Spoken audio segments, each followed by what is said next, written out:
Hello everybody and welcome to another episode of Journey of a Property Investor with me, Dave Guest, and co-host Mike Turner.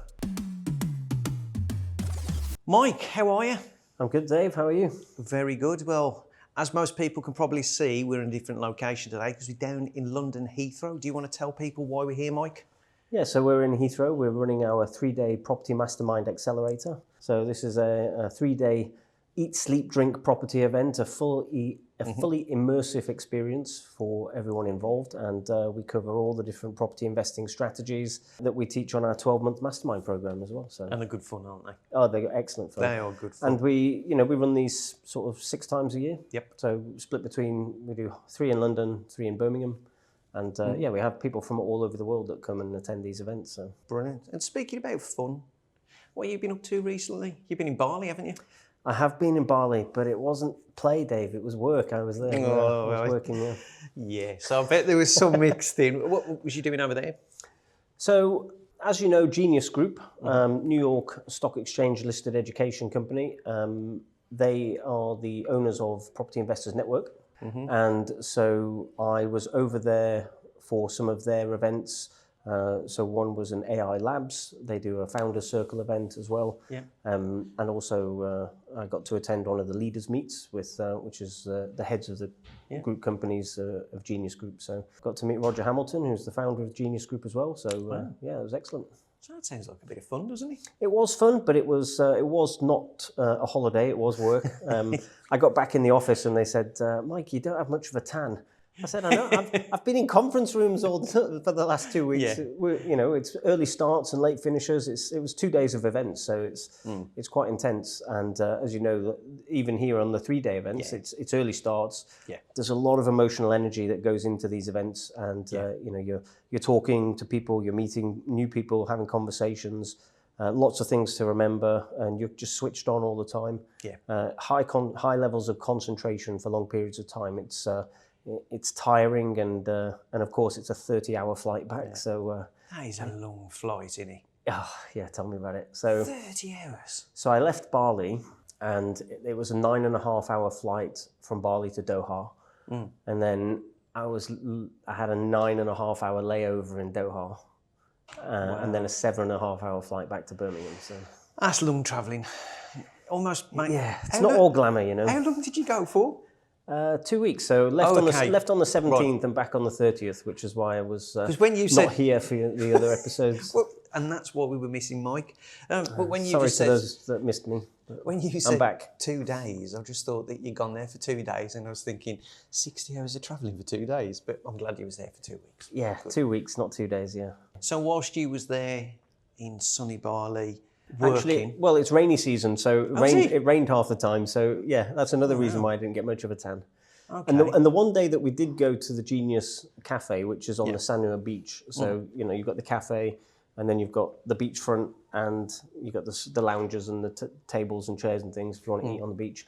So the one day that we did go there, we were inside the cafe area, which is shaded and sheltered anyway, so I didn't get a tan there either. Sympathy or what? Well, Mike didn't. So we ought to put a link up below to donate to Mike so he can go back and get a proper tan this time. Or just I'll be going back again. We've got our Mastermind next level retreat in Bali in September, so I'll be going back then, if not before. But I'm going to take a few days either before or after where I can actually take some time to explore the island and not just go there for the business retreat or the property retreat, but to go there and actually have a little bit of a holiday. And it was busy there, yeah? It's busy, yeah. Sounds like you could do with an extra pair of hands the next time you go. Well, just book a flight, Dave. I don't mind going. Yeah, so. But I'll tell you what I was up to while she was away. Go on, let's hear it. So me, Lindsay and Joel hired a camper van. A camper van? A camper van, and actually this was like serviced accommodation on wheels.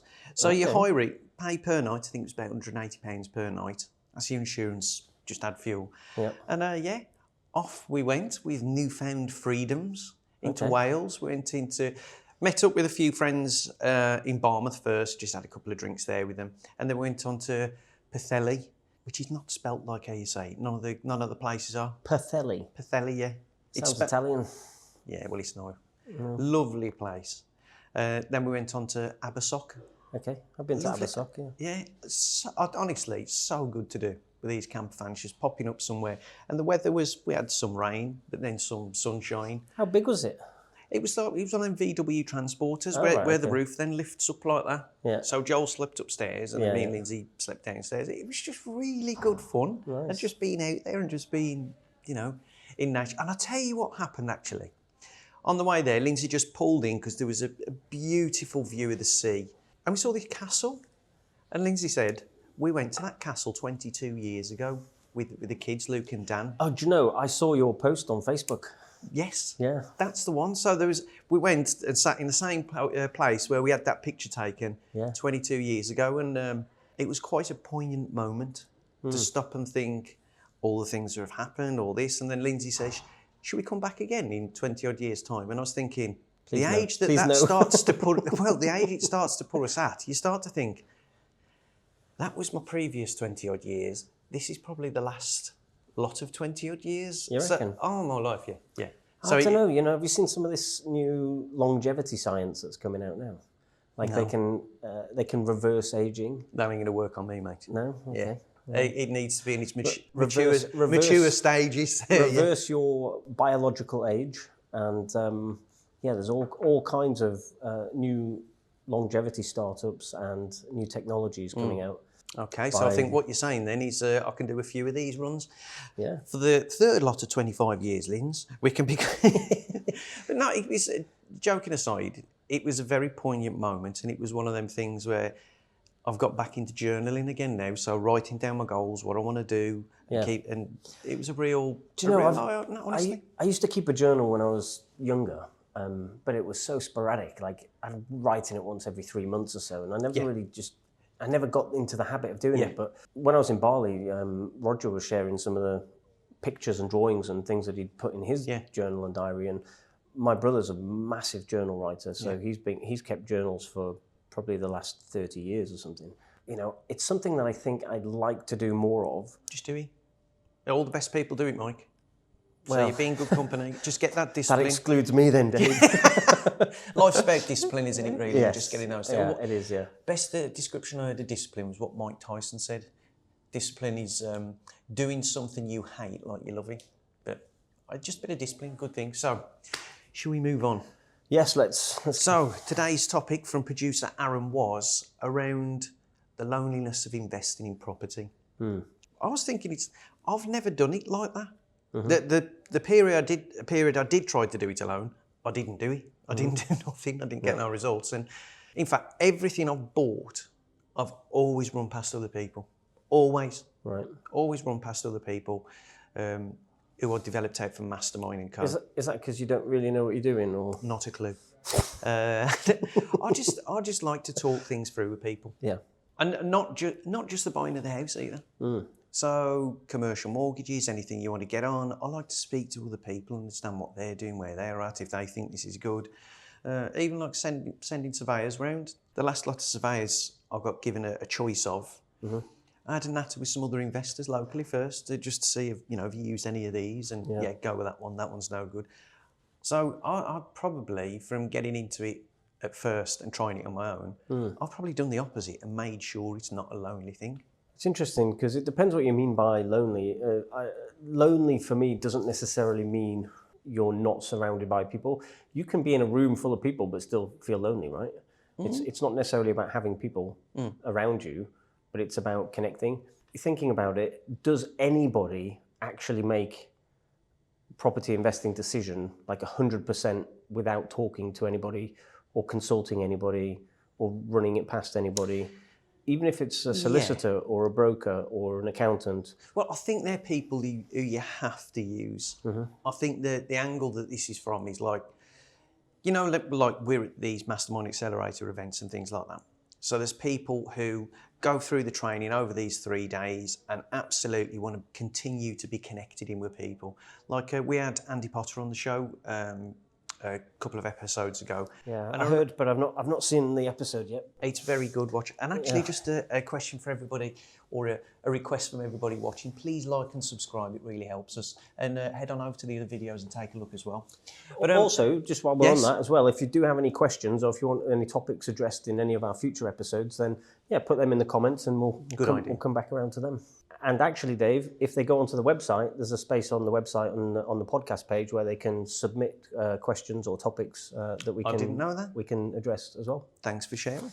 But we had Andy on the show, and I remember when he was at an accelerator event, and I was sitting having dinner with him on the last day, and he said, "I'm signing up for Mastermind." I said, "Oh, cool. That's what you signed up for." And he says that he wanted to be connected with other people and make it that journey with other people. So I think, when it's lonely, you're right. You've still got to use conveyances and things like that. I think this is about having that collective support of people who are on the same type of journey as you, versus the people who we've seen lots of in the past who just go, no, I'll do it myself. I'll do it myself. That's never appealed. Well, I tried that, but it didn't work. Yeah, and I talked to quite a few people, and they're interested in having accountability and support and coaching. And then there's quite a few people that ask what the difference between our coaching program or the Mastermind program. Yep. And the coaching program is very much, it's one-on-one with your coach, and you don't have the same support and network and community around you. So you really have to be driven, determined, motivated to sort of crack on and get things done on your own. One of the big advantages of the Mastermind program, and I can speak from experience, and because you're doing that right now, aren't you? Yeah, exactly. So I'll give you an example. So, of course, there was no workshop in December because it's a holiday, Christmas, everybody's busy doing things with family. And also, we had a big push about do as many viewings as you can in December, because that's when most people slow down. That's the time when actually, as investors, we maybe want to be speeding up and taking advantage of opportunities that present. And so, anyway, we came back after the New Year break into our January workshop. And, the start of the workshop is, we basically share our experiences or learnings or struggles or successes of the past month. And everybody, I found it really hard. I'm really struggling. Things are not falling into place. I'm getting knockbacks. I'm getting rejections. I can't find the right deals. I can't find the right landlords. I can't, I'm not making progress.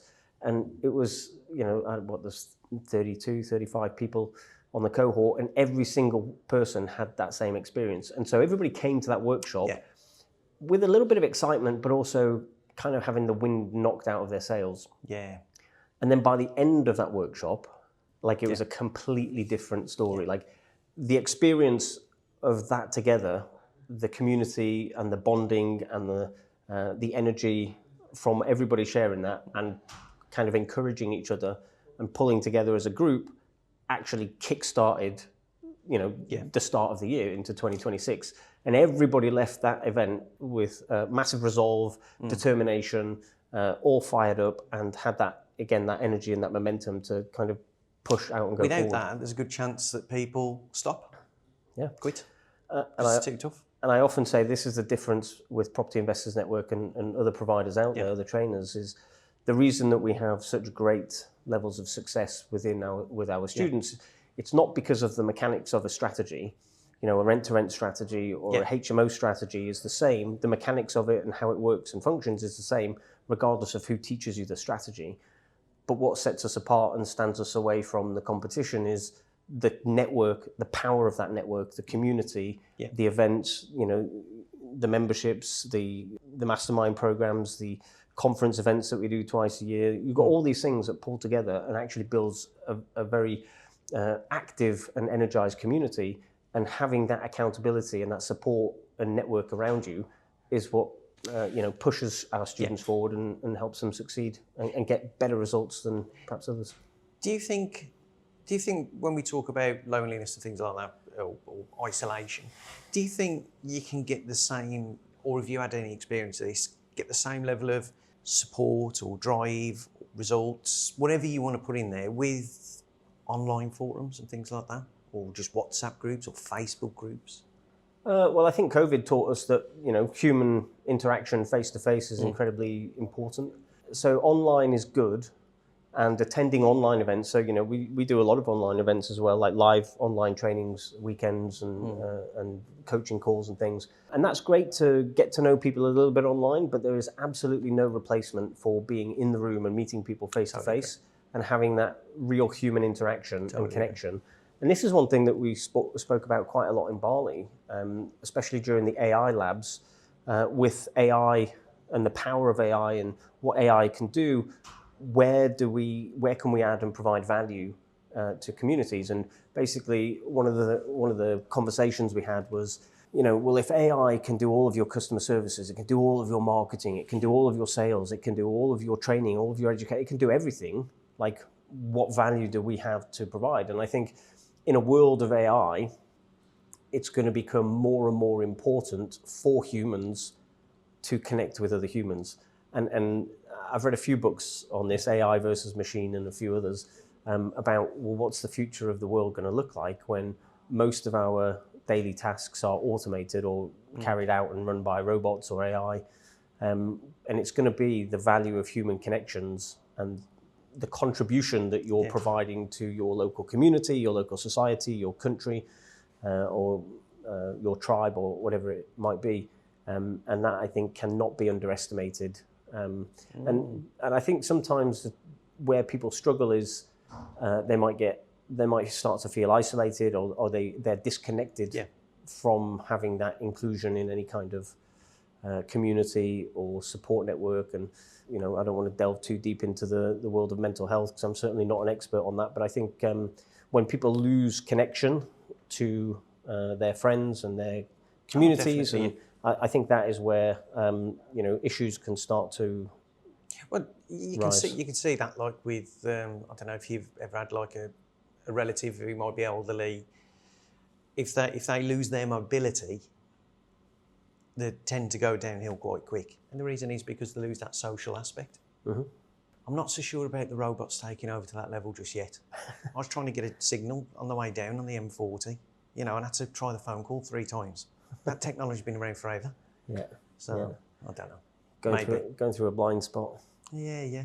It always amazes me that does. You can put a rover on the moon and control it, but I lose a signal on the M6 or the M5 or the M40 anyway. So I think what we're saying is right. Really, we're social creatures, aren't we? Mm-hmm. We eat socially. Even I don't think many animals eat socially, do they? I don't know. I've never really thought about it. No, they don't. They want to keep it away from each other, from stealing it and stuff. Whereas we do it as a social thing, don't we? Although I have seen videos of like dogs wanting to share their food with another dog, or with a human or something, and you've got the cats that bring the mice. If you just tuned in, yeah, we digress slightly. We digress. Yeah, we are social. We're definitely social creatures. Maybe if you read *Sapiens* by Harari, it talks a lot about humans coming together and forming civilizations. One as a survival mechanism, but also it's coming together with a common cause that actually helped the evolution of civilization in the first place. So, you might, if you go back to the hunter-gatherer days, it's like, you were in your small tribe and you would move around and forage and gather. Yeah. But then when the farming age came about, you then had a plot of land, and you would then tied to that land to till it and farm it and grow the food, and you would have different people within the communities that would provide different. Some would go off and hunt, some would farm, some would blacksmiths and whatever, I don't know. But you would have everybody contributing, and you all had that common purpose within that community. And it's the same like if you go to. I was talking to Chris yesterday about this actually, and about how common purpose, can make strangers best friends. Yeah. And I use the example of a football match. Yeah. So if I'm a Newcastle United fan. Sorry to be honest. Yeah, it's certainly the richest football club in the world. But who do you support? It doesn't matter. That says it all. But yeah, it doesn't matter because they're getting relegated. But never mind. Is that West Brom? No. Villa. Wolves. Wolves. You're a Wolves fan. Carry on. Oh dear. Yeah. Okay. So football. So football. You can go to a football match and you're sat there and you're sat next to some complete stranger, your football team scores, all of a sudden you're best friends. You're jumping up, you're cheering, you're hugging each other, you're high-fiving. You don't go down the street high-fiving and hugging strangers, but because you've got that commonality, that common bond or purpose, you've got that elation in common that brings you together, and you're complete strangers. And people, it always makes me laugh on holiday when someone walks around the pool with like a football top on. They're advertising and trying to be a magnet to go, anyone the same? Anyone the same? Or just shit. I'll always say to Links, look, he's advertising and he wants to talk to another fan. And you're right. Back on the whole property and doing it with other people, I don't think there's anything better, based on what we've said with different purposes and things like that. I don't think there's anything better than trying to accomplish a goal with people who are doing the same thing. Mm-hmm. So if you've all got the same or similar goal, growth that you all want, why wouldn't you do that together?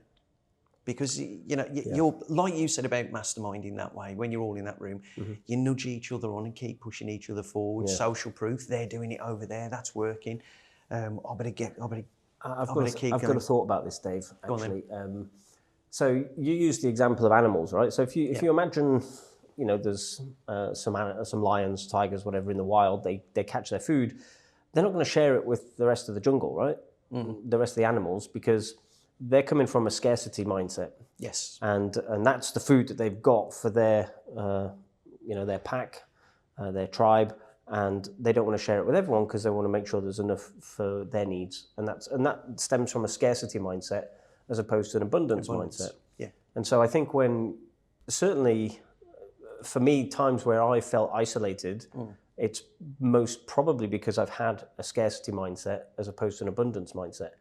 And I often use the analogy of the rising tide lifting all boats. Yes. And it's exactly the same in property investing. It's, people that think that there's not enough to go around are the ones that will kind of do things maybe in a shady way, or they will just try and, or they won't do things at all, or they'll just try and hold everything for themselves as opposed to sharing it. Yeah. And with any, I can't see any joy of any description coming out of that. If that's who you are at your core, you're just never going to be happy, are you? Yeah, and providing value to the world or the market is actually what gives you the return.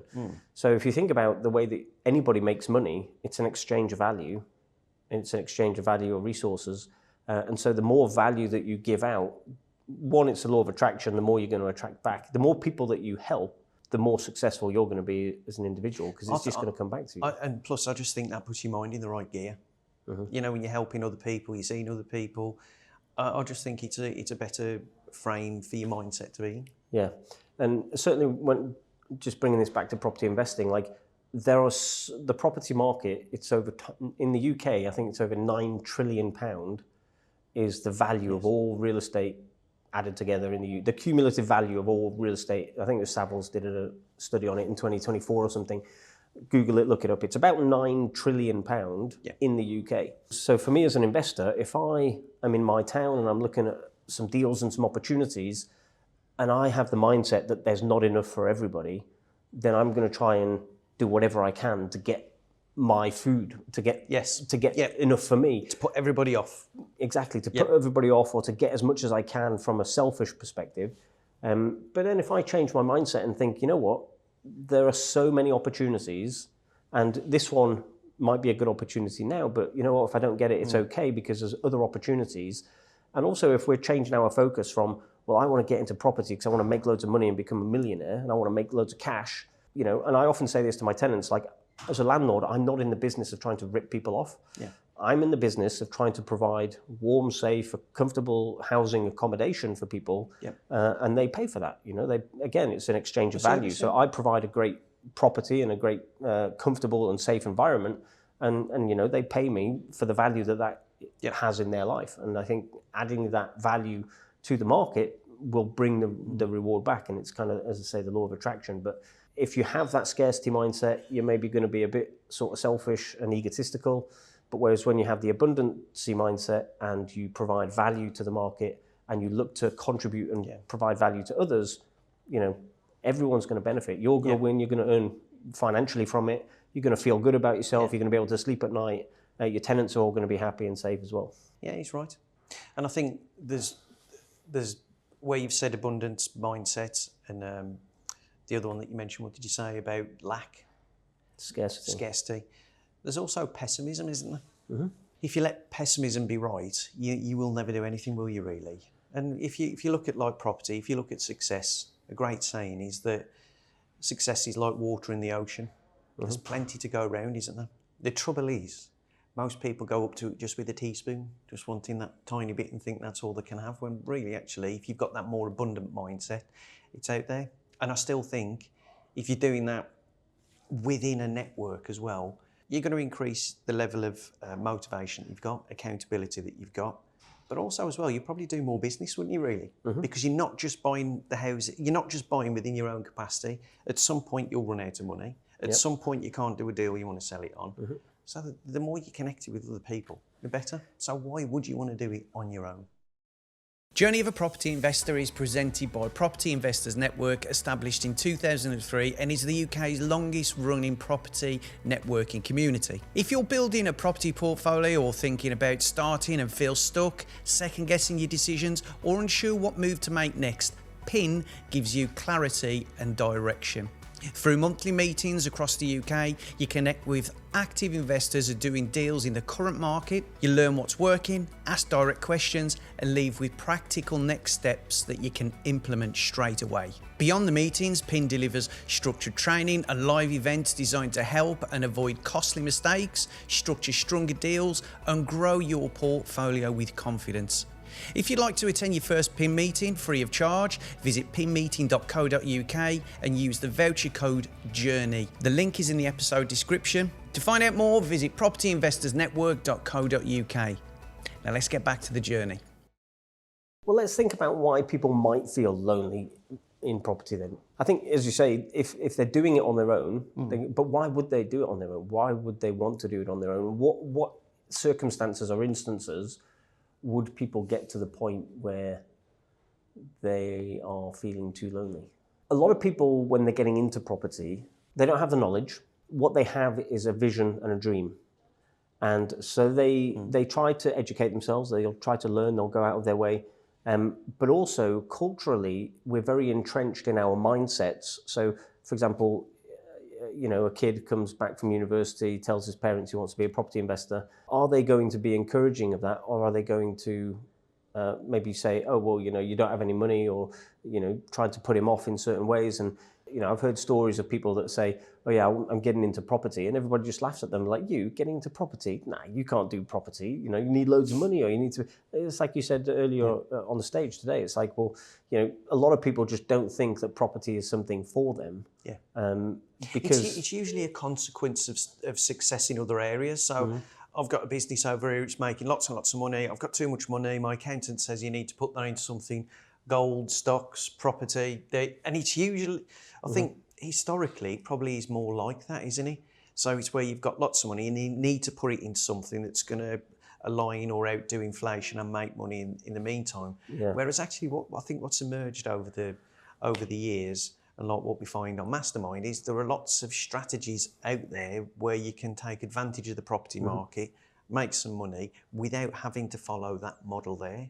Yeah, and the challenge is that it's not that people can't do it, but if you care about somebody and you've got a loved one that is getting into something that you don't know and understand, and they're going to go off and spend money on something or get into something that you think is risky, you're going to try and talk them down from that. Are you sure that's wise? Is that really what you want to do? It's a bit risky. You're impressing your fears upon other people, aren't you? Exactly. Your fears, insecurities, projecting. Other people project their fears onto you. Yes. And as an investor, like certainly from me, my background is I was like, I really want to get into property.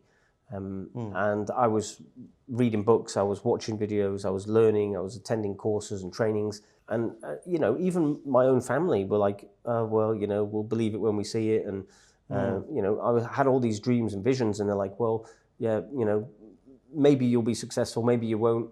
They're not doing it because they don't want you to succeed. They're doing it we want to protect you from any risk and danger and harming yourself and losing everything. Yeah. And I think certainly people that don't have that support and network community around them, even their spouse or their family, their friends, their loved ones, the people that are closest to them that don't have the same understanding, knowledge, drive, it's interesting. point of view or vision, just having a basic level of understanding of what you can actually achieve with property, they will try and pull and hold them back. And I think if you're on your own and if you're in that situation, trying to get into property, the most important thing is to put yourself in an environment where you're actually going to have the best chance of success. You're right, because you mentioned tribes earlier. And if you saw someone in a tribe, the whole thing would be just to do your thing so that carries on surviving. Those mentalities are still built into us, aren't they? And if you noticed somebody doing something completely strange and something that was going to endanger you or them, then you would intervene, wouldn't you? And when I first announced that I wanted to get into property, I remember my mum was like, she was supportive. She was like, look, I'd love to see you in your own business. Your dad wished he'd have started his own business, and that was one of his regrets. But she was like, isn't it risky? Should you be getting involved in that? And actually, this was 2008 or 2009, so we all know what happened then. There was a big crash. And I just said to my mum, I says, Mum, listen, everybody still needs somewhere to live. That hasn't changed overnight. What's just happened is there's a big sale on now. So, and the party was interrupted, wasn't it, really, with reckless lending and things like that. But do you know what? That's, like you say, the removal of the loneliness then, isn't it, really? I was trying to do that on my own. I was trying to go out there and do it on my own. And by on my own, I mean, I've understood how to do it, looking for some properties now, and then going to do it. Never worked. Just never worked. And if you're going out there to try and do it on your own, if you remember that, go back to that Mastermind example. So these are people that are heavily invested in themselves and in their property businesses. And even those people, after several months of being part of this, elite mastermind community, they are still having those doubts and those fears and those uncertainties and getting that opposition. Because it's not easy, is it? It's not easy, no. And if you're having all that opposition, even when you've got the support and community around you, just imagine how easy it is for somebody to try it and give up very quickly and very easily. Or maybe everyone was right, maybe property's not for me, and maybe I can't do it. And then you start having self-doubts and, confidence issues, like, is it me? But no, it's simply just the fact that, it is hard, and you do need to have that support, that community and the network around you. And, as I say, at the end of that mastermind workshop, like, everybody came out of that pumped and fired up and ready just to go and smash it. And since then, there's quite a lot of people in the program that have completed on deals, that have secured deals, they've got portfolios in the pipelines and everything. And so now it's a very different experience going into those workshops. Everyone still has knockbacks, but having that support and that encouragement from it's just part of it, from your peers. How you move forward. As the conversation's going on, we are social beings, and I do think that it is part of everything that we do in succeeding, isn't it? Would we still be, if we was just left to our own, do you think that you or I would have learned to have walked? It's like, it's just because you got that support, that parent, come on, up you get. Lots of falling down, back up, lots of falling down, then eventually you have to overcome the fear of failure to ever have a chance of success. And that's when you need a bit of courage. Courage is often having some people behind you just to push through it all, isn't it? And I tell you what, I think I'm quite an optimistic and resilient person. So certainly when I started out, I didn't have the network and the support around me, but I had the sheer will and determination to want to succeed at it. And it was only that after I was repeating and continuing and trying, and I failed lots of times, and I'd secured deals and never found investors, or I could never secure deals, I could never find them, or had all sorts of challenges. It's all part of it, But the fact that I kept going and kept persevering, and the more I did that, the more I would surround myself with the right people, the right communities, the right networks. And then my family started to be like, oh, well, actually, you kind of know what you're talking about now, and you understand the market. And when you're telling us about this opportunity or this property now, like, how to explain the numbers, what potential there is in different opportunities. So you kind of then have that credibility, and then that helps with the confidence, because confidence comes from competence. So you got to know how to do something, and then you become confident at doing it. And that certainly comes across when doing viewings and speaking to agents and to sellers. and even private investors, and even brokers and solicitors and everything, having that confidence that you know what you're doing and you know how to structure deals, you know how to find deals, you know how to structure them, you know how to fund them. You know what's stopping you, what's holding people back. And even then, you know, I still have doubts. I still have, even now. And so that's why I still have a coach and why I'm part of the Mastermind, is because I still need that support and accountability, that community. Absolutely. In summary then, is property lonely? Well, it can be, but it doesn't need to be. And I think just for our discussion there, what we've probably come to, Mike, is if you can involve people along the way, it gives you that nudge, gives you that push, and just makes everything just that little bit more comfortable and increases your chances of success. And just to add on to that, so if you are in property and you're struggling, reach out to a network, reach out to your local community, go and talk to people, go and find people that are going through the same challenges and the same struggles that you are, and share those and talk to people. And if you've got any other sort of mental health issues or anything, just talk to somebody. And we'll put maybe something in the comments or in the comments below of some numbers and places and people you can contact to speak to. Brilliant. Cheers, Mike. Well, thanks for watching, folks, and don't forget to like and subscribe, and also put some comments below, any questions that you want to ask, and we'll look to see if we can answer those in up and coming videos. Thanks for watching, and remember, it's not about the destination, it's about the journey.